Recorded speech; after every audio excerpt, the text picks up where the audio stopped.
नमस्कार दोस्तों, स्वागत है आप सभी का एक बार फिर से आपके अपने YouTube channel RPN1 study point पर। दोस्तों, करंट अफेयर की इस महत्वपूर्ण क्लास में अपन बात करने वाले हैं राजस्थान के बहुत महत्वपूर्ण प्रश्नोत्तरी के बारे में, जो कि दोस्तों जनवरी माह से रिलेटेड है। इससे पहले अपन ने करंट अफेयर की 2 क्लासें ले ली है, क्योंकि आपके PTT BSTC में इंडिया का करंट अफेयर, विश्व का करंट अफेयर और राजस्थान का करंट अफेयर तीनों आएंगे। तो अपन ने जो शुरू की 2 क्लासें ली है उसमें अपन ने कुछ ऐसे प्रश्नों के बारे में बात की थी जो कि इंडिया और विश्व दोनों के करंट अफेयर को सम्मिलित करके अपन ने वो क्लासें ली थी। ज़्यादा बड़ी क्लासें नहीं हैं, यदि आपने वो नहीं देखी है तो आप जल्दी जल्दी उस वीडियो को देख लीजिए। 1-1.5 गुना स्पीड करके आप देख लीजिए, जिससे फटाफट आपका रिवीजन हो जाएगा और शॉर्ट नोट बनाते रहिएगा।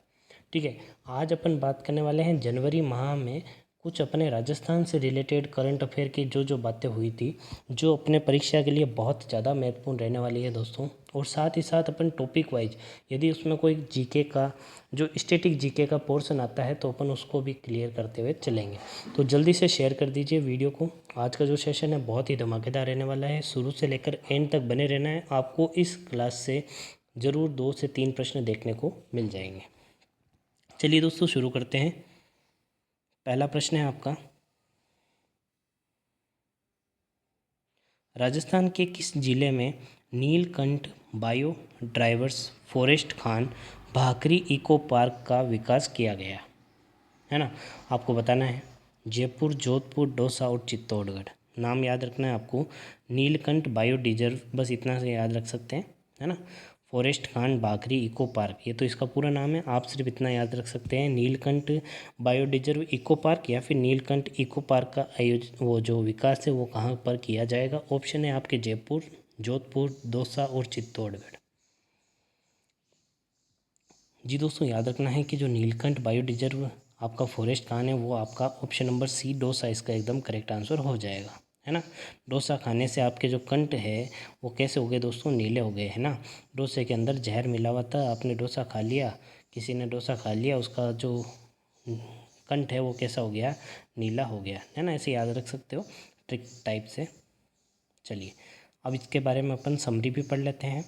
मुख्यमंत्री अशोक गहलोत ने दौसा जिले में नीलकंठ बायो डिजर्व फॉरेस्ट और खान भाकरी इको पार्क, देखो ये पूरा याद रख लेना। और ये इसके लिए आप देख सकते हैं कितने करोड़ रुपए की जो घोषणा है वो कितने की है दोस्तों, 3 करोड़ रुपए की है। ठीक है, वित्तीय स्वीकृति भी दे दी गई है, किसके द्वारा, मुख्यमंत्री अशोक गहलोत द्वारा। कहाँ पर, तो दौसा में। चलिए, अगला है दोस्तों, हाल ही में कहाँ पर 63 नए खेल स्टेडियम बनाए जाएंगे। ऑप्शन है अलवर, झुंझुनू, दौसा और चित्तौड़गढ़। कितने स्टेडियम बनाए जाएंगे, 63, वो भी एक ही ज़िले के अंदर। तो आपको बताना है कौन सा ज़िला है, अलवर, झुंझुनू, दौसा और चित्तौड़गढ़।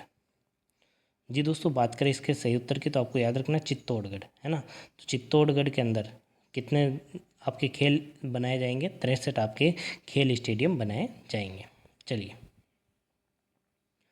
अब अपन बात करते हैं अगले प्रश्न के बारे में। उसमें तो कुछ ज़्यादा समरी थी नहीं, 63 खेल स्टेडियम बनाए जाएंगे चित्तौड़गढ़ में, याद रख सकते हो। शॉर्ट नोट में लिखना है 63 नए स्टेडियम बराबर चित्तौड़गढ़, बस इतना सा लिखा, एक प्रश्न कंप्लीट। रिवीजन करने में फटाफट आपकी जो हेल्प होगी वो इसमें सबसे ज़्यादा रहने वाली है। देखिए, जैसलमेर में मरु महोत्सव 2023 का आयोजन कब किया जाएगा। देखो, प्रश्न तो एक यही बन जाता है, मरु महोत्सव कहाँ होता है। मरु महोत्सव आपके होता है जैसलमेर में। एक और उत्सव होता है दोस्तों, एक होता है ऊँट महोत्सव, है ना। एक तो होता है मरु महोत्सव, वो तो कहाँ होता है, जैसलमेर में। एक होता है ऊँट महोत्सव, वो कहाँ होता है, आपके बीकानेर में। कहाँ होता है दोस्तों, बीकानेर में। तो वो भी आपको याद रखना है। तो आपको अब बताना है जैसलमेर में मरु उत्सव 2023 का आयोजन कब किया जाएगा, नहीं किया गया, है ना। तो जल्दी से बताना है आपको। जी दोस्तों, याद रखना है कि इसका जो ऑप्शन नंबर सी है, 3 से 5 फरवरी के बीच में आपके ये जैसलमेर में मरु महोत्सव का आयोजन किया गया। अब देखें, इससे रिलेटेड जितने भी अपने तथ्य हैं उसका अपन रिवीजन कर लेते हैं। जैसलमेर में मरु महोत्सव का आयोजन 3 से 5 फरवरी 2023 के बीच में किया गया। बीकानेर ज़िले में जो होता है वो 29वां ऊँट महोत्सव होता है, और वो जो था वो कब किया गया था, 13 से 15 जनवरी 2023 तक ठीक है। अब देखो एक महोत्सव और होता है जो कि होता है भीलवाड़ा महोत्सव। नाम से पता चल रहा है कहाँ होगा ये, भीलवाड़ा ज़िले में। और वो कहाँ होता है, कब होता है, 12 से 14 जनवरी 2023 तक। जी दोस्तों, क्लास आपके लिए पीटीटी में बहुत ज़्यादा महत्वपूर्ण रहने वाली है, तो शुरू से लेकर एंड तक बने रहना है। अपन आपका बिना टाइम वेस्ट किए फटाफट अपन रिवीजन करते रहेंगे और फटाफट पढ़ते रहेंगे, टाइम वेस्ट नहीं करेंगे। अगला प्रश्न है आपका, औद्योगिक विकास को विश्व पटल पर नई ऊंचाई देने के लिए 20 से 22 मार्च तक कहाँ पर अंतर्राष्ट्रीय व्यापार मेला आयोजित किया जाएगा।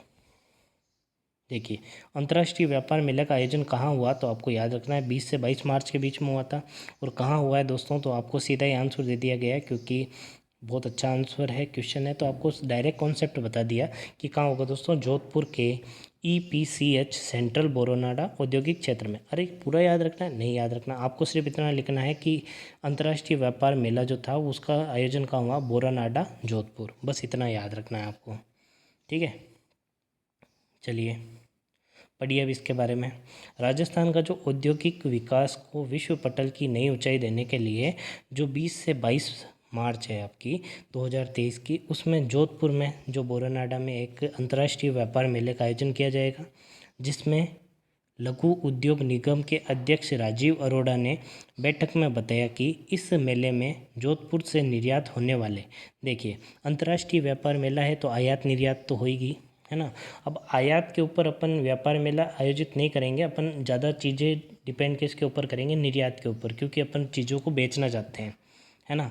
तो निर्यात, आयात मतलब आना, आना मतलब किसी देश से अपन कोई चीज़ ले रहे हैं तो वो आयात हो गया, और निर्यात मतलब अपन किसी चीज़ को बेच रहे हैं तो वो निर्यात हो गया, है ना। तो अपन इसके ऊपर जो आयोजन हुआ था वो जोधपुर में किया गया था, आप इसको देख सकते हैं। आपको सिर्फ इतना याद रखना है कि अंतर्राष्ट्रीय व्यापार मेले का आयोजन कहाँ हुआ था, बोरानाडा जोधपुर, और सिर्फ जोधपुर याद रहेगा तो भी आपको अच्छा रहेगा। चलिए अभी अपन ने बात की ऊंट महोत्सव, मरु महोत्सव, भीलवाड़ा महोत्सव। अब अपन बात करते हैं जालोर महोत्सव कब हुआ था। ठीक है, जल्दी से आपको देखना है कि जालोर महोत्सव का आयोजन कब हुआ था, 15 से 17 फरवरी, 9 से 11 फरवरी, 12 से 14 मार्च और 31 से 2 फरवरी। जी दोस्तों, याद रखना है आपको, इसका जो ऑप्शन है वो ए सही होगा, 15 से 17 फरवरी 2023। चलिए देखो, क्योंकि वीडियो लंबा है, अपन नहीं चाहते कि आपका टाइम वेस्ट हो, तो अपन इसको थोड़ा क्विक रिवीजन के टाइप से अपन देख रहे हैं, और जिससे फटाफट आपका रिवीजन हो जाए, टाइम कम वेस्ट हो और प्रश्न ज़्यादा हो जाए, इसलिए ना, क्योंकि प्रश्न आज ज़्यादा है थोड़े राजस्थान से करंट अफेयर को रिलेटेड, क्योंकि अपन चाहते हैं कि अपनी जो क्लास है उससे बाहर से कोई भी प्रश्न नहीं आए, इसलिए अपन जनवरी को 4 वीडियो में कंप्लीट करेंगे, है ना। इससे बाहर कहाँ जाएगा प्रश्न। देखिए अगला प्रश्न है आपका, राजस्थान के कौन से अभ्यारण्य में बाघ परियोजना में बाघों के साथ अब भालुओं को लाने की भी अनुमति दे दी है। मतलब बाघ परियोजना तो चल ही रही है, वहाँ पर भालू के लिए भी परियोजना चलेगी। तो आपको ऑप्शन दिए हुए रणथंभौर, नाहरगढ़, सरिस्का या फिर इनमें से कोई नहीं। जी दोस्तों, याद रखना है वो अभ्यारण्य है आपका option number C, Sariska. Sariska अभ्यारण्य कहाँ है, तो अलवर में है, आपको याद रखना है। ठीक है, और एक सरिस्का ए भी है जो कि राजस्थान का सबसे छोटा अभ्यारण्य भी है ना। सरिस्का अभ्यारण्य कहाँ पर है, अलवर में स्थित है। ठीक है, जो कि एक बाघ परियोजना भी है। और सरिस्का ए जो कि सरिस्का से हटकर एक अभ्यारण्य दिया हुआ है, वो राजस्थान का सबसे छोटा अभ्यारण्य है। चलो अगला प्रश्न देखते हैं, हाल ही में किस लोक देवता की जयंती पर संपूर्ण राजस्थान में सार्वजनिक अवकाश घोषित किया गया है। देखो इससे रिलेटेड एक और अभी जयंती आई थी, जिसके ऊपर अभी मैं जो अशोक गहलोत जी थे उन्होंने परीक्षा तक को स्थगित कर दिया है, वो आपको कमेंट करके बताना, अभी 2-3 दिन पहले ही, है ना। तो वो दिन भी कौन सा था, वो जयंती भी कौन सी थी, वो भी आपको कमेंट करके बताना है। लेकिन किस लोक देवता की जयंती पर उन्होंने संपूर्ण राजस्थान में सार्वजनिक अवकाश की घोषणा की है, वो आपको बताना है। गोगा जी, पाबू जी, तेजा जी और देवनारायण जी। जी दोस्तों, बहुत ही महत्वपूर्ण प्रश्न है ये। चलिए आपको याद रखना है कि वो है देवनारायण जी। आपको याद हो तो देवनारायण जी की जयंती पर जो भीलवाड़ा जो है आसिंद में, वहाँ पर कौन आए थे दोस्तों, आपके नरेंद्र मोदी जी अर्थात देश के प्रधानमंत्री आए थे। चलिए देखिए, राजस्थान में मुख्यमंत्री अशोक गहलोत ने देवनारायण जयंती पर राजकीय अवकाश, जो कि कितनी तारीख को थी दोस्तों, 28 जनवरी 2023 को थी, उसकी घोषणा की है। और क्योंकि दोस्तों, क्योंकि ये 1111वां जन्मोत्सव था दोस्तों, किनका, देवनारायण जी का। ठीक है, और इनका जो मूल स्थान है वो कहाँ पर है, भीलवाड़ा मालासेरी आसिंद में। है ना। आपको ये प्रश्न पूछा जा सकता है आर्ट एंड कल्चर में कि जो देवनारायण जी का प्रमुख मंदिर है वो कहाँ है, तो भीलवाड़ा के आसिंद में आप याद रख सकते हो। ठीक है, देवनारायण जी को गुर्जरों के देवता भी बोला जाता है। ठीक है, और इनके जो जन्मोत्सव है 28 जनवरी को, ठीक है, जो 2023 में था, उसमें आपको प्रधानमंत्री नरेंद्र मोदी जी भी आए थे। ठीक है, और ये देवनारायण जी की जन्मस्थली पर किसी भी प्रधानमंत्री का पहली बार आगमन था, है ना। पहली बार कोई देश के प्रधानमंत्री राजस्थान में देवनारायण जी की जो जन्मस्थली है वहाँ पर आए थे। और किस जाति के आराध्य देव है, तो अपन ने बात कर ली गुर्जर जाति के आराध्य देव है।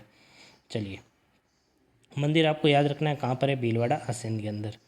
चलिए, मुख्यमंत्री अशोक गहलोत ने राज्य में देश के पहले OTT over the top news group का आरंभ किया है। तो वो कौन सा है, द चौक, आवाज़, सूचर और डिजिटल वेंचर। जो आप वेब सीरीज़ वगैरह देखते हैं तो वो OTT प्लेटफॉर्म पर ही देखते हैं, है ना। तो OTT की जो फुल फॉर्म होती है वो कंप्यूटर के अंदर आपको याद रख सकते हैं कि ओवर द टॉप। ठीक है, न्यूज़ ग्रुप का आयोजन शुभारंभ किसने किया था, अशोक गहलोत ने किया था। अब वो उसका नाम क्या है दोस्तों, तो आपको याद रखना है उसका नाम है द चौक। ठीक है, अब ये पढ़ सकते हैं आप।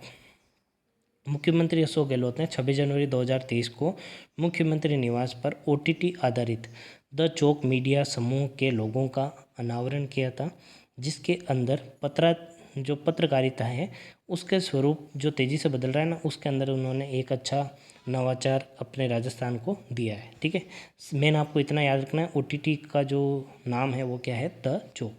दोस्तों, वीडियो में आपको शुरू से लेकर एंड तक बने रहना है ना। जो लगा रहेगा, लगातार बना रहेगा, सिलेक्शन उसी का होगा। चलिए, अपन बात करते हैं हाल ही में केंद्रीय शुष्क बागवानी संस्थान का निर्देशक किसे नियुक्त किया गया है। देखिए, केंद्रीय शुष्क बागवानी संस्थान ये बहुत ही इम्पोर्टेंट संस्थान है दोस्तों। और हाल ही में क्योंकि इसका निर्देशक नियुक्त किया गया है, तो नियुक्ति से इसका प्रश्न बनता है, तो आपको बताना है कौन है। डॉक्टर CDS कटोच, मानाराम बालोच, ओम प्रकाश यादव या फिर डॉक्टर जगदीश सदानंद द राणे। जी दोस्तों, बात करें इसके सही उत्तर की, तो ऑप्शन नंबर डी जो है डॉक्टर जगदीश सदानंद द राणे इसका सही उत्तर हो जाएगा। तो आपको याद रख सकते हो। चलो, केंद्रीय शुष्क बागवानी संस्थान का मुख्यालय कहाँ पर है दोस्तों, तो बीकानेर से 10 किलोमीटर दूर राष्ट्रीय राजमार्ग संख्या 15 के ऊपर स्थित है। ठीक है, तो याद रख सकते हो बीकानेर में स्थित है। बीकानेर शहर से कितना किलोमीटर दूर है, 10 किलोमीटर दूर है। और NH कौन सा, तो 15 नंबर NH है। कौन सा मुख्यालय है दोस्तों, तो केंद्रीय शुष्क बागवानी संस्थान का मुख्यालय है। और काजरी का मुख्यालय कहाँ पर है दोस्तों, तो आपको याद रखना है काजरी का मुख्यालय आपके जोधपुर में स्थित है। जी, अगला, केंद्रीय गृह मंत्रालय द्वारा राजस्थान के किन पुलिस अधिकारियों को राष्ट्रपति पुलिस पदक प्रदान किया जाएगा। जी दोस्तों, अब देखो, राजस्थान के पुलिस अधिकारी है और राष्ट्रपति से सम्मानित हो रहे हैं, तो बहुत ही ज़्यादा महत्वपूर्ण प्रश्न बनता है दोस्तों। भीमसेन शर्मा, ब्रजेश कुमार शर्मा, ओम प्रकाश यादव और A और B दोनों। जी दोस्तों, जल्दी से बताना है। तो आपको याद रखना है A और B दोनों हैं, भीमसेन शर्मा और ब्रजेश कुमार जी। ठीक है, अब देखिए इसको ध्यान से पढ़िए। केंद्रीय गृह मंत्रालय द्वारा गणतंत्र दिवस 2023 के अवसर पर राजस्थान के 2 पुलिस अधिकारियों को राष्ट्रपति पुलिस पदक, है ना, जिसमें 16 टोटल थे। पूरे देश में कितने दिए गए, 16, और जिसमें से 2 कितने कहाँ के थे दोस्तों, सिर्फ और सिर्फ राजस्थान के थे। तो आपको याद रखना है क्या क्या नाम था उनका, भीमसेन शर्मा, और हेड कांस्टेबल जो CID जो है वो है CB ब्रजेश कुमार। ठीक है, इनको चुना गया है। चलिए, अगला प्रश्न आपका बहुत इंपॉर्टेंट प्रश्न है दोस्तों। राजस्थान के किस एयरपोर्ट पर अब किसी भी तरह की फ़्लाइट अनाउंसमेंट नहीं किए जाएंगे। एक ऐसा एयरपोर्ट जहां पर कोई भी फ़्लाइट अनाउंसमेंट नहीं किया जाएगा, कोटा, जयपुर, जोधपुर, किशनगढ़।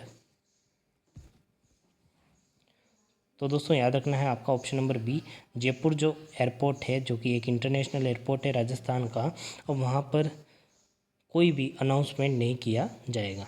ठीक है,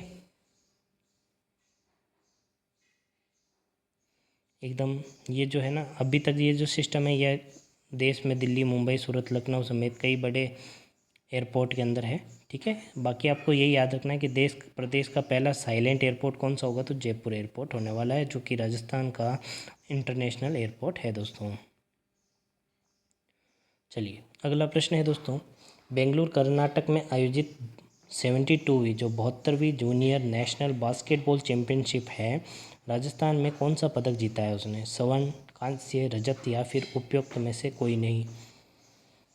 तो देखो पहला प्रश्न तो यही बनता है कि 72वीं जूनियर नेशनल बास्केटबॉल चैंपियनशिप कहाँ पर आयोजित होती है, तो बेंगलुरु कर्नाटक में आयोजित होती है। अब बात करें राजस्थान ने कौन सा पदक जीता है, तो आपको याद रखना है इसमें रजत पदक जीता है। मतलब जो राजस्थान की टीम है वो दूसरे नंबर पर रही है दोस्तों। अगर नंबर पूछे तो दूसरा और पदक पूछे तो रजत पदक। कहाँ पर आयोजन हुआ? बेंगलोर में। ठीक है, चलिए दोस्तों प्रश्न पसंद आ रहे हैं तो वीडियो को लाइक कर दीजिए, जल्दी से थम्स अप करके बताइए कैसे प्रश्न है। और आपको ऐसे प्रश्न ज़रूर देखने को मिलेंगे, चाहे आप एलडीसी के दे लीजिए एग्ज़ाम, चाहे आप किसी भी तरीके के एग्ज़ाम दे लीजिए, करंट अफेयर आपका बहुत ही ज़्यादा इंपॉर्टेंट रहने वाला है। देखिए, दिल्ली में आयोजित गणतंत्र दिवस के अवसर पर आकाश मिसाइल पर परेड करने वाली राजस्थान की पहली सैन्य अधिकारी कौन है? बहुत ही इम्पोर्टेंट है दोस्तों, बहुत गर्व की बात है कि गणतंत्र दिवस पर पहली बार आकाश मिसाइल पर परेड करने वाली राजस्थान की पहली सैन्य अधिकारी कौन है? तो स्वाति राठौड़, चेतन शर्मा, शिवा चौहान और पुष्पा शरद। जी दोस्तों याद रखना इसका जो सही उत्तर है वो है चेतना शर्मा। ठीक है, चेतन शर्मा नहीं, चेतना शर्मा। चलिए देखिए, गणतंत्र दिवस परेड पर जो लेफ्टिनेंट चेतना शर्मा है ने मेड इन इंडिया में निर्मित आकाश जो मिसाइल है उस सिस्टम का नेतृत्व किया था। अभी इनका जो संबंध है ना, अब ये प्रश्न ऐसे भी आ सकता है, चेतना शर्मा से तो एक प्रश्न बन गया, चलो सबने रट लिया चेतना शर्मा। अब ये पूछ लेंगे चेतना शर्मा का संबंध कहाँ से है, तो राजस्थान के खाटू से है। ठीक है, चेतना ने बचपन से ही सेना में अपना करियर बनाने का लक्ष्य रखा था। ठीक है, और राजस्थान की एकमात्र महिला सैन्य अधिकारी है जो कि दिल्ली के गणतंत्र दिवस समारोह की परेड में शामिल हुई थी। इसलिए राजस्थान के लिए बहुत ही गर्व की बात है, चेतना शर्मा जो राजस्थान की बेटी है, लाडली है, तो उनको आपको याद रखना है। चलिए अगला प्रश्न है दोस्तों, भारत सरकार ने राजस्थान की कितनी हस्तियों को वर्ष 2023 के लिए पद्मश्री का पुरस्कार देने की घोषणा की है? आपको पता है 2023 में जो पद्मश्री पुरस्कार दिए गए हैं उसमें राजस्थान के भी कुछ हस्तियां थी जिन्हें क्या मिला है, पद्मश्री पुरस्कार मिला है। अब वो कितनी थी? 5, 4, 6 और 7। जी दोस्तों याद रखना है, पद्मश्री पुरस्कार जो राजस्थान में दिया गया है वो कुल 4 जनों को दिया गया है ना। कितने जनों को? 4 जनों को दिया गया है।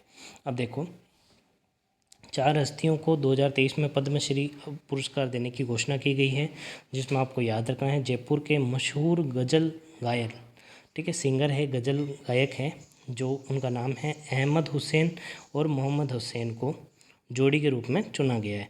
ठीक है, तो किस जोड़ी को चुना गया है? गज़ल गायक अहमद हुसैन और मोहम्मद हुसैन, दो तो ये भाई हो गए, मतलब 2 दोस्त हो गए।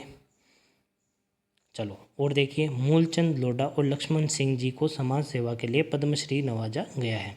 2 जने तो ये हो गए जिनको आप जोड़ी में पद्मश्री दे रहे हैं। ठीक है, और वो किसके लिए? तो गज़ल गायक के लिए। और 2 जने हैं आपके मूलचंद लोढ़ा और लक्ष्मण सिंह जी, इनको किस क्षेत्र में दिया गया है? समाज सेवा के क्षेत्र में दिया गया है। दोस्तों परीक्षा में छपने वाला प्रश्न है ये प्रश्न है ना, बिल्कुल छपने वाला है। जितने स्टार लगाओगे उतने ही इस प्रश्न में के लिए कम है दोस्तों, क्योंकि पद्मश्री पुरस्कार देश के कुछ जो चुनिंदे पुरस्कार है उनमें सबसे बड़ा पुरस्कार में माना जाता है ना। सबसे बड़ा पुरस्कार भारत रत्न, फिर पद्म विभूषण, फिर पद्म भूषण और फिर पद्मश्री। देखो याद कैसे रख सकते हो, पहला जो है वो भारत के नाम पर दिया जाता है, भारत रत्न, ये भारत का सबसे बड़ा पुरस्कार है। ठीक है, अब उससे छोटा आता है पद्म विभूषण, पद्म विभूषण। अब नाम छोटा होता जाएगा जैसे ही पोस्ट छोटी होती रहेगी, पद्म विभूषण। चलो अगला आ जाएगा पद्म भूषण, तो वो इससे छोटा होगा। अगला आएगा पद्मश्री, तो वो चौथा होगा। तो मतलब पहला जो बड़ा पुरस्कार है वो भारत रत्न, फिर पद्म विभूषण, फिर पद्म भूषण और फिर पद्मश्री। तो देश का चौथा सबसे बड़ा सम्मान है दोस्तों ये। चलिए अगला प्रश्न है, हाल ही में केंद्र सरकार ने राजसमंद में कहाँ 82.52 किलोमीटर रेलवे लाइन को ब्रॉडगेज करने हेतु वित्तीय स्वीकृति प्रदान की है? ठीक है, जल्दी से बताना आपको। 82 किलोमीटर के आसपास रेलवे लाइन को ब्रॉड गेज करने की वित्तीय स्वीकृति कहाँ पर मिली है? तो पहले तो आपको याद रखना है राजसमंद में। अब वो कहाँ से कहाँ तक है? तो दोस्तों आपको याद रखना है वो है आपका नाथद्वारा से देवगढ़ मदरिया तक। ठीक है, चलो, नाथद्वारा से देवगढ़ तक मावली से मारवाड़ आमन परिवर्तन के लिए उन्होंने इतने करोड़ रुपए की क्या दी है दोस्तों? स्वीकृति दी है। आपको बस इतना याद रखना है हाल ही में किस जगह से मतलब ब्रॉडगेज कर दिया गया है, तो नाथद्वारा से देवगढ़ आप याद रख सकते हो।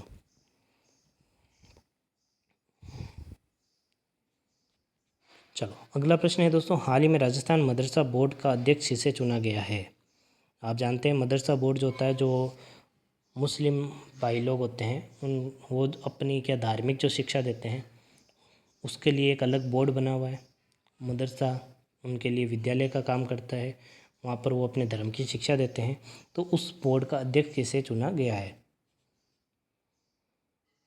जी दोस्तों, याद रखना है इसका जो सही उत्तर होगा वो होगा MD Chopdar, option number C, है ना। तो देखो अब पढ़िए, CM अशोक गहलोत ने हाजी दीवान चौपदार को राजस्थान मदरसा बोर्ड के अध्यक्ष के रूप में नियुक्त किया है। इसकी देखो नियुक्ति कौन करता है? तो याद रखना आपको प्रदेश के जो मुख्यमंत्री है वो करते हैं। हाजी महबूब दीवान जो है उनको शुक्रवार को शिक्षा संकुल में राजस्थान मदरसा बोर्ड का जो अध्यक्ष का जो पद है वो उनको ग्रहण करवाया गया है दोस्तों। चलिए, जी दोस्तों, आपके लिए परीक्षा के लिए बहुत इम्पोर्टेंट है दोस्तों, है ना। चाहे कैसा भी प्रश्न आपके राजस्थान में करंट से बनता है वो आपके लिए बहुत इम्पोर्टेंट है, चाहे वो शिक्षा विभाग से हो, चाहे नई नियुक्ति को लेकर हो, चाहे आपके खेल से हो, चाहे दोस्तों किसी भी कंस्ट्रक्शन के काम से लेकर हो सकता है, किसी की जयंती से रिलेटेड हो सकता है। बहुत इंपॉर्टेंट प्रश्न बनते हैं ये।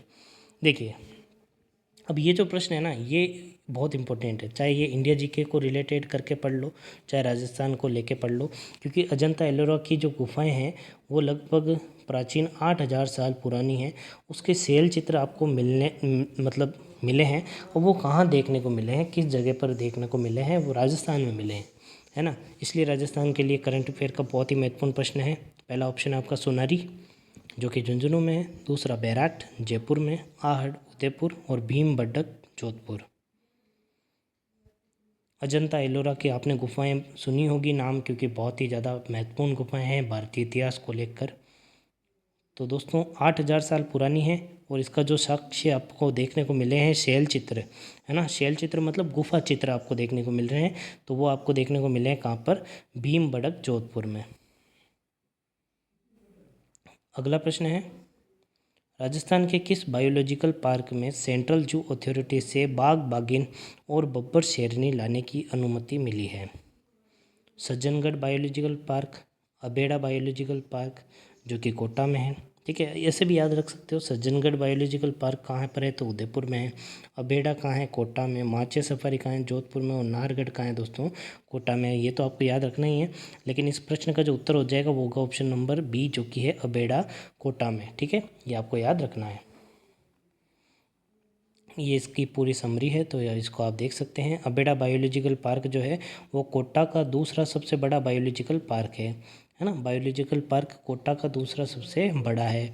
जयपुर का जो नाहरगढ़ है ना, वो 720 हेक्टेयर में बना हुआ है, और कोटा का जो है वो कितने हेक्टेयर में बना हुआ है? 143 हेक्टेयर में बना हुआ है। इस बायोलॉजिकल पार्क की सबसे बड़ी खासियत ये है कि जानवरों के लिए बड़े बड़े एनक्लोजर बनाए गए हैं वहाँ पर, है ना। एनक्लोजर मतलब क्या कहते हैं अपन, एक तरीके से पिंजरा, खुला पिंजरा मान सकते हो कि भाई ये एरिया अपन मान सकते हैं ना, एक चिड़ियाघर की तरीके से अपन मान सकते हैं। चलिए,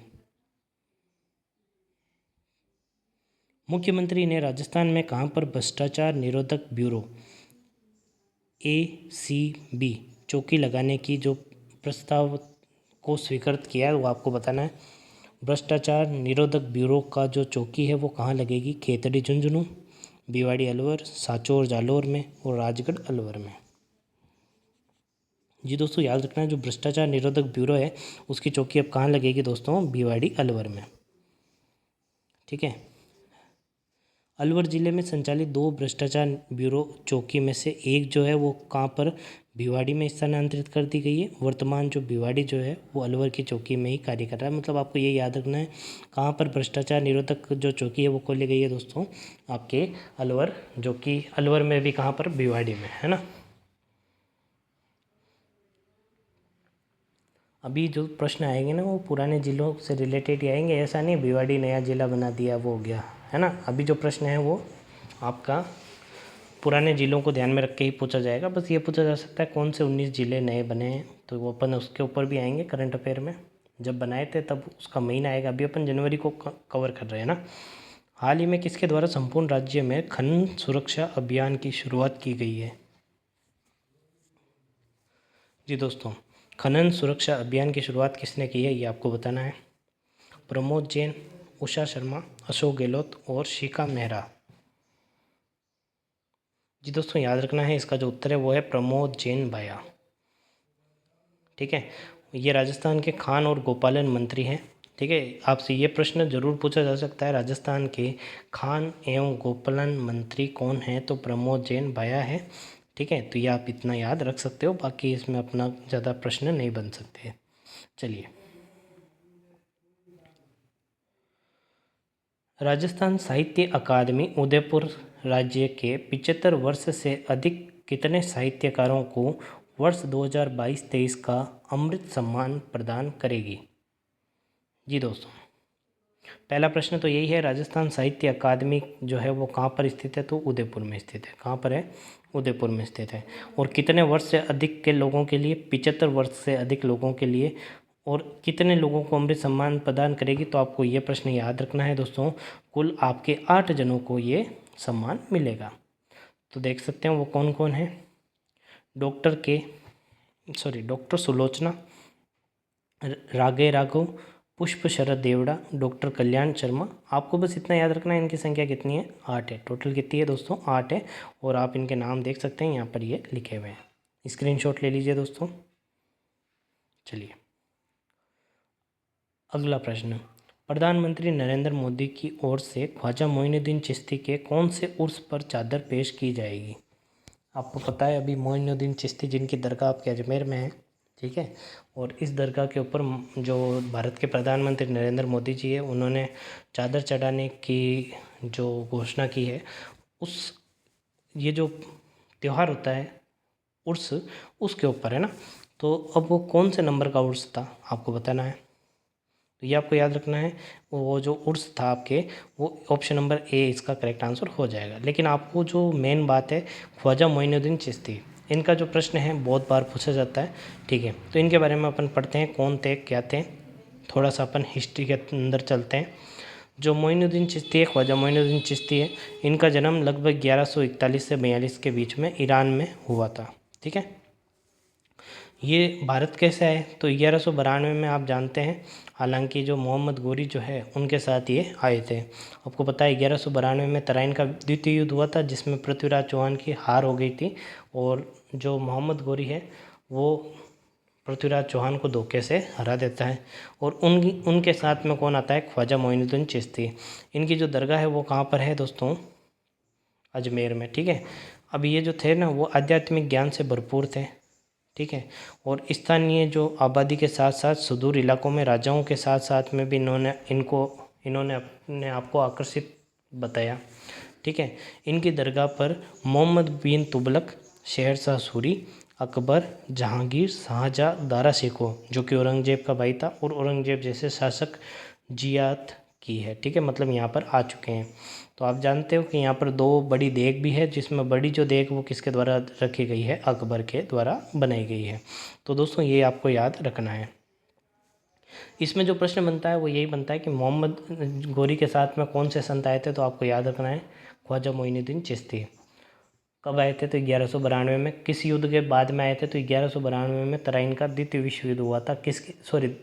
तराइन का द्वितीय युद्ध हुआ था, और वो जो युद्ध था वो किस किस के बीच में हुआ था? तो मोहम्मद गोरी और पृथ्वीराज चौहान तृतीय के बीच में हुआ था।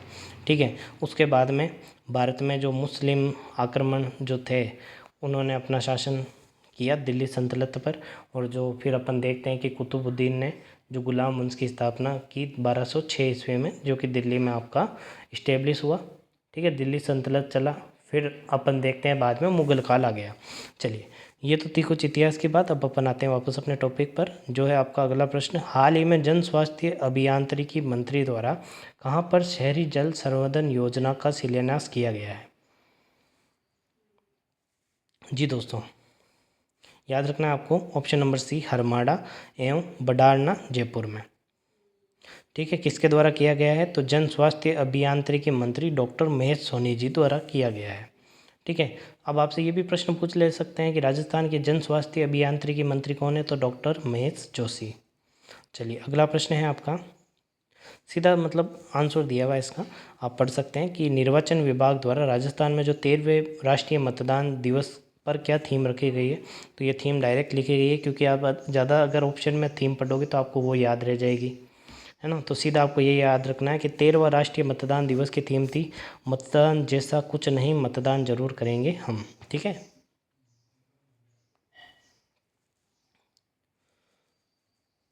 चलिए, अगला प्रश्न है आपका, ऑप्टिकल कैरेक्टर रीडर ने से बिजली का बिल बनाने हेतु किस विद्युत डिस्कॉम के मॉडल को संपूर्ण राज्य में पायलट प्रोजेक्ट के रूप में तहत लागू किया जाएगा?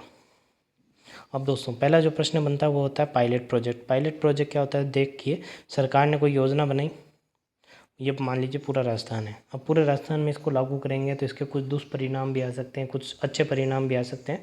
तो पहले क्या करते हैं, एकदम डेमो, आप बचपन में गली क्रिकेट खेलते होंगे तो एक ट्राई बॉल खेलते थे देखने के लिए, प्रैक्टिस करने के लिए। तो पायलट प्रोजेक्ट क्या होता है कि एक छोटा सा हिस्सा मान लिया जाता है, एक जिला मान सकते हैं, एक विशेष क्षेत्र मान लेते हैं, सिर्फ वहाँ पर उस योजना को लागू करते हैं वो, और फिर यदि वो योजना अच्छी रहती है तो अपन उसको पूरे राजस्थान में लागू कर देते हैं। तो इसको अपन कहते हैं पायलट प्रोजेक्ट। तो ये आपको बताना है कौन सा डिस्कॉम इसके लिए चुना गया है। जी दोस्तों, ऑप्टिकल कैरेक्टर रीडर से बिजली का जो बिल बनाने के लिए ना, बिजली का बिल अभी अपन देखते हैं कि जो बिजली विभाग का एक इंसान घर घर फिर के रीडिंग लेता है ना, इस विधि को बंद करके ऑप्टिकल कैरेक्टर रीडिंग से बिजली का बिल आपका छप के आएगा। तो दोस्तों, याद रखना है option number B, Ajmer discom. ठीक है, अजमेर डिस्कॉम में आप जानते हैं 11 जिले आते हैं। ठीक है, और AVVNL के नाम से इस बोर्ड की स्थापना की गई है। चलिए, अगला प्रश्न है दोस्तों, हाल ही में सीमा सुरक्षा बल BSF द्वारा पश्चिमी सीमा पर कौन सा ऑपरेशन शुरू किया गया है? ऑपरेशन अलर्ट, सरहद हवा, क्लीन स्वीप या फिर अल्ट्रा हिंद? जी दोस्तों, जल्दी से बताना है। अब देखिए दोस्तों, करंट अफेयर के प्रश्न ऐसे ही होंगे, थोड़ा आपको लिखना पड़ेगा, थोड़ा समझना पड़ेगा, और एक बार अपने हाथों से जब लिख लेंगे ना तो आपको ऑप्शन देखते याद आ जाएगा, अरे यही तो है ऑप्शन। चलिए, option number A, operation alert. ठीक है, वो किसके द्वारा, अब आपसे पूछ ले ऑपरेशन अलर्ट का संबंध किससे है? तो बॉर्डर सिक्योरिटी फोर्स से है दोस्तों, BSF से है। ठीक है, चलिए, अगला है दोस्तों, जयपुर मेट्रो ने फेज 1 जो है C और फेज 1D का निर्माण किसके साथ MOU किया है? मतलब किसके साथ पार्टनरशिप में उन्होंने, ये आपको बताना है। जयपुर मेट्रो को JIC है, जो कि एक जापान की कंपनी है दोस्तों, विश्व बैंक, एशियन विकास बैंक और दिल्ली मेट्रो कॉरपोरेशन। ये दोस्तों याद रखना है, जयपुर मेट्रो का जो निर्माण है ना, वो किसके सहयोग से किया गया है? आपको दिल्ली मेट्रो कॉरपोरेशन के सहयोग से किया गया है। ठीक है, चलिए, अगला प्रश्न है आपका, देश का पहला गो IVF सेंटर कहाँ पर है जिसमें भ्रूण प्रत्यारोपण तकनीक की मदद से 37 गायों को सरोगेट मदर बनी है ना? आपको बताना है। अब सरोगेट मदर क्या होती है? भ्रूण प्रत्यारोपण आप जानते हैं, है ना, आप एक प्रयोगशाला में एक भ्रूण का निर्माण करते हैं और उसको फिर गायों के अंदर आप ट्रांसफ़र कर देते हैं, फिर जो भ्रूण है वो फिर उससे क्या बन जाता है? बेबी बन जाता है। तो आपको बताना है वो कहाँ पर इसका एक्सपेरिमेंट किया गया है जिसमें 37 गायों को सरोगेट मदर बनाया गया है। जी दोस्तों, याद रखना है, सरोगेट मदर बनाने के लिए गायों को पालना पड़ेगा, है ना। गायें देखो, 37 गायें पाली गई होगी तभी तो सरोगेट मदर बना होगा, और पाली से आप पाली जिला याद रख सकते हैं। चलिए, अब देखो गोवंश के बारे में अपन बात करते हैं। राजस्थान में सर्वाधिक गोवंश किस जिलों में है, तो आपको याद रखना उदयपुर और चित्तौड़गढ़ में। न्यूनतम गोवंश कहाँ पर है, तो धौलपुर में। राजस्थान का जो देश में स्थान है वो है 6ठा स्थान, किस में, गोवंश में। और राजस्थान की जो प्रमुख नस्लें हैं, पशु नस्ल से प्रश्न दोस्तों ज़रूर पूछा जाता है आपसे, या तो गायों का पूछेगा या भैंस का पूछेगा, है ना, या फिर आपसे भेड़ का पूछेगा, बकरी का पूछेगा। तो ये आपसे वंश जरूर पूछे जाते हैं दोस्तों। तो ये आपको याद रखना है। जो प्रमुख गायों की नस्ल है ना वो है गिर, राठी, नागौरी, सांचौरी, कांकरेज और थारपारकर। ठीक है, गिर, राठी, नागौरी, सांचौरी, कांकरेज, थारपारकर। देखो गिर राठी को एक साथ याद रखना, जोड़े में याद करो, गिर राठी, नागौरी, सांचौरी, कांकरेज, थारपारकर। ठीक है, ऐसे याद रख सकते हो। ये आपके क्या है, प्रमुख गोवंश है जो कि राजस्थान में पाए जाते हैं। अगला प्रश्न है दोस्तों, हाल ही में राजस्थान के किस खिलाड़ी ने मुंबई अंतर्राष्ट्रीय मैराथन इंडिया में प्रथम स्थान प्राप्त किया है? जी दोस्तों, ऑप्शन है आपके गोवर्धन मीना, श्याम सुंदर स्वामी, कृष्ण नागर या फिर अरुण सिंह। जी दोस्तों, याद रखना है आपको, एक खिलाड़ी जिसने मुंबई अंतर्राष्ट्रीय मैराथन में इंडिया जो हुआ था उसमें प्रथम स्थान प्राप्त किया, उनका नाम है आपका गोवर्धन मीना। ठीक है, अगला प्रश्न है आपका, राजस्थान में मैदान पर चोटिल होने वाले खिलाड़ियों को मैदान पर वापसी के लिए अभिनव बिंद्रा फाउंडेशन ट्रस्ट का किस संस्था के साथ MOU मतलब पार्टनरशिप हुई है, वो आपको बताना है। राजस्थान क्रिकेट संघ, राजस्थान संघ क्रीड़ा परिषद, केंद्रीय खेल मंत्रालय या फिर उपयुक्त में से कोई नहीं। जी दोस्तों, याद रखना है, इसका जो सही उत्तर होगा वो है राजस्थान राज्य क्रीड़ा परिषद। ठीक है, अभिनव बिंद्रा फाउंडेशन जो है और जो खेल परिषद के बीच में मेडिकल जो सर्जरी के बीच में MOU मतलब पार्टनरशिप हुई है दोस्तों। प्रभा खेतान फाउंडेशन के सहयोग से राजस्थान में कहाँ गांधी साहित्य एवं दर्शन कॉर्नर का उद्घाटन हुआ है, वो आपको बताना है। जी दोस्तों, देखिए शॉर्ट नोट बनाए, लिखना है आपको प्रभा खेतान फाउंडेशन और दूसरी तरफ इसका उत्तर लिख दीजिए, बस आपको देखते ही पता चल जाएगा। राजकीय महाविद्यालय आपको सरदार सर चूरू या फिर चौपासनी जोधपुर, निवाई टोक या फिर राजगढ़ अलवर। जी दोस्तों, गांधी साहित्य एवं दर्शन कॉर्नर का जो उद्घाटन है ना वो आपके ऑप्शन नंबर ए सरदार चूरू में किया गया है। ठीक है, और वो किसके द्वारा किया गया है, तो राजस्थान के परिवहन और सड़क सुरक्षा मंत्री तथा चूरू जिले के प्रभारी मंत्री जो कि है आपके ब्रजेंद्र सिंह ओला जी द्वारा किया गया है। ये आपको याद रखना है। राजस्थान के जो परिवहन मंत्री है उनका नाम क्या है, ब्रजेंद्र सिंह ओला। ठीक है, उद्घाटन कहाँ हुआ है, तो सरदार शहर चूरू में हुआ है। जी दोस्तों, थोड़ी सी क्लास और बची है, आपको कंटिन्यू बने रहना है, नोट्स बनाते रहिए। जयपुर में किस संस्थान द्वारा मानव मस्तिष्क और शारीरिक क्रिया विज्ञान से संबंधित अध्ययन हेतु देश की पहली एक्सपेरिमेंटल लैब स्थापित की जाएगी? दोस्तों जल्दी से बताना, जयपुर के किस संस्थान, है ना, जयपुर में किस संस्थान द्वारा मानव मस्तिष्क और शारीरिक क्रिया विज्ञान हेतु देश की पहली एक्सपेरिमेंटल लैब कहाँ पर स्थापित किया जाएगा? जी दोस्तों, याद रखना आपको, option number D IIM Udaipur द्वारा। किसके द्वारा स्थापित किया जाएगा, तो जयपुर के द्वारा, है ना। चलिए, ये आप देख सकते हैं कहाँ पर इसकी स्थापना की जा रही है, तो IIM उदयपुर में।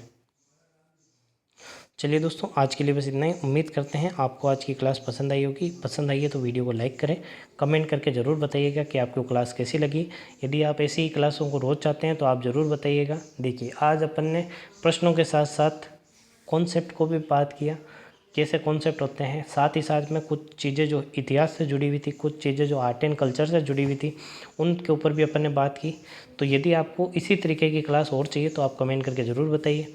वीडियो को लाइक करें और दोस्तों के साथ शेयर ज़रूर करें दोस्तों, क्योंकि आपके लिए हम बहुत मेहनत कर रहे हैं। आपका भी फ़र्ज़ बनता है कि आप भी पढ़ाई करें और अपने माता पिता के सपनों को पूरा करने के लिए आप भी तहे दिल से लग जाएं। चलिए दोस्तों, आज के लिए बस इतना ही। धन्यवाद।